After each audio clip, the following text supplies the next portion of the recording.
Hi. What I'd like to do in this video is go over the presidency and some of the issues related to the presidency and raise some questions that we can ask ourselves about that subject. And so I want to start off by proposing some questions. First of all, I want you to think about these things. What is the role of the president in the legislative process?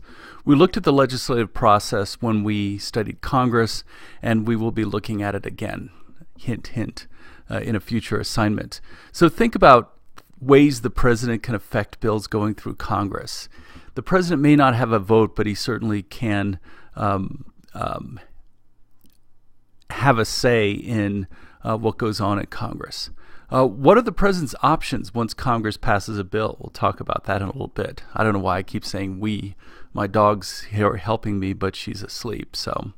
And then what are Congress's options if a bill is vetoed? So think about these things in addition to what I'm going to talk about now. Now, when we talk about the president, one of the things that we can talk about is the various roles of the president. And first of all, we talk about the president as being the chief legislator. And that comes from the president's ability to veto bills. If the president doesn't like a particular bill the Congress passes, the president has that option. And on page 331, it says 330 on the slide, but it's actually 331, you have a list of all the presidents and their vetoes.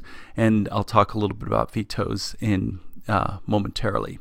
The president is also chief of state. Okay, not only does the president represent sort of executive power, the president has ceremonial power, and that's not true. The chief executive and the chief of state are not always the same person. For example, in Britain, the chief executive is the prime minister, the chief of state is the queen. So in this case, though, the president represents the United States as a person. And so for ceremonial purposes, that is also the president's role. And as I just pointed out, the president is also the chief executive. That means the president is ultimately responsible for running the bureaucracy. Of course, as we've seen, Congress has something to say about that as well, because Congress can authorize the bureaucracy. But the president is the chief executive, the person who ultimately controls the bureaucracy. The president appoints cabinet members with congressional approval. The president can also issue executive orders. We've seen that with President Obama on issues related to immigration, and Donald Trump has issued executive orders on issues related to mainly regulation. And what that means essentially is that the president can instruct bureaucratic agencies to act or not act in certain cases. Now, I'm hoping that you watched the Schoolhouse Rock video on how a bill becomes a law. It's kind of cheesy, but it gets to the basics. There's a great parody on that, which is included in the materials for this unit, and that's the HTTPS strange thing that you see on this slide. The president, as we know, is also commander-in-chief. That is, the president is the head of the military, and so the president has the power to direct the military to do certain things, of course, within law. That's become problematic recently because since at least the 1950s, we've gotten involved in wars that are not declared wars, and Congress started to worry about that, especially coming out of Vietnam. And they passed the War Powers Act, which basically says that if a president is going to keep troops in an area for a certain period of time, they have to get congressional approval. That's always been controversial.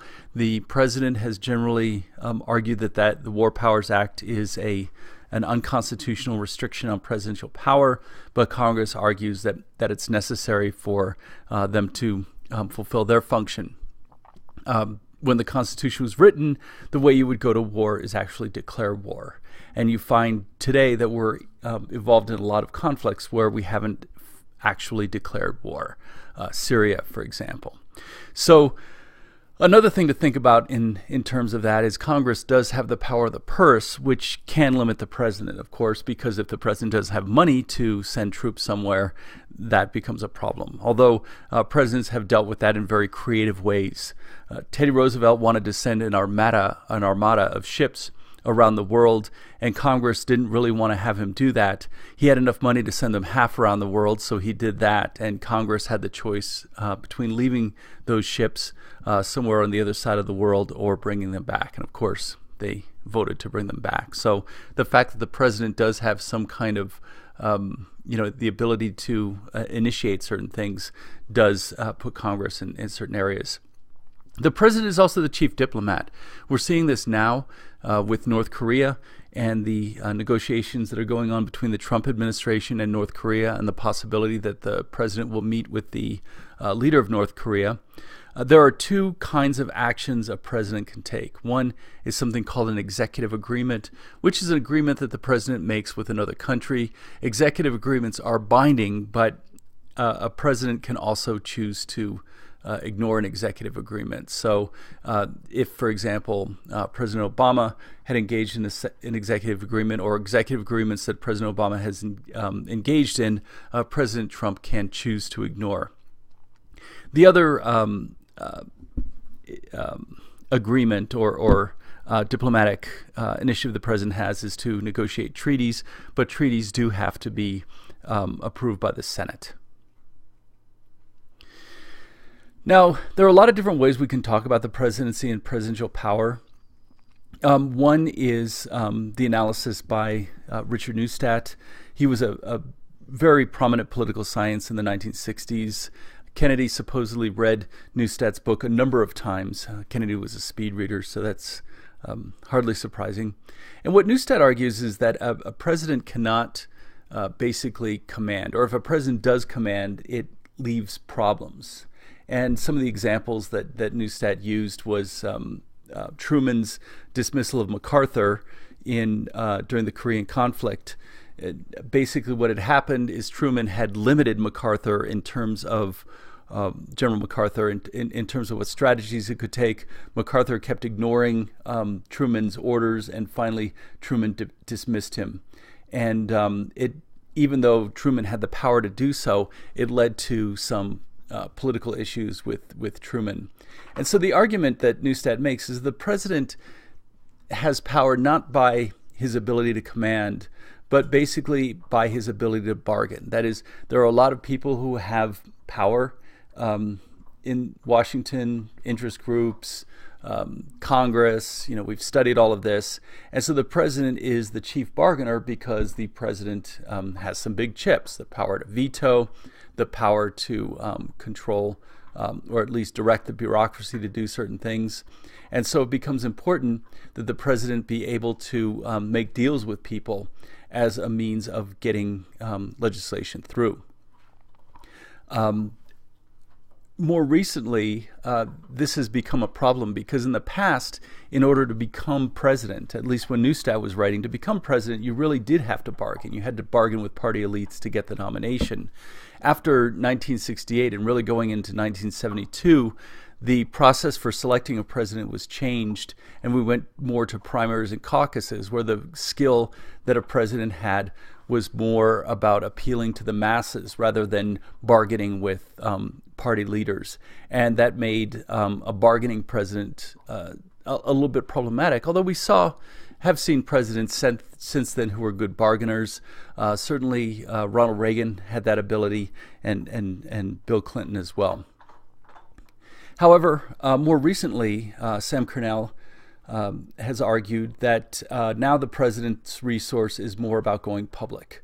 That because the presidential nomination process is more democratized, that is that it's not based on appealing to party elites, but it's really based on appealing to masses, that candidates basically come up not as members of the party who have favor with the party establishment, but more as people who have been able to build coalitions or been able to build public popularity.